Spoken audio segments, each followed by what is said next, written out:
اليوم عبد الاله بن كيران في حسابات سياسيه ضد عزيز اخنوش بغض النظر على تسييره ولا حصيلته في الحكومه.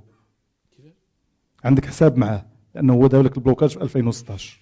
شتي شحال واحد عندي معاه حساب، ولكن ديال اخنوش كان قاصح بزاف. لا دابا هاد الهضره هادي ديال العيالات في الحمام. مع كل الاحترام للنساء اولا والمشتغلات في الحمام ثانيا. اسمح لي تسمح لي السي بن كيران، لا لان اللي ما نقدرش ندوي معك بهذا الاسلوب، ولكن احترموا النساء والعاملات واحترم كلامي لك. انا مسامحك جدا، ولكن نقطه نظام لابد من نقولها. تفضل جاوب بكل ادب واحترام، انا معك.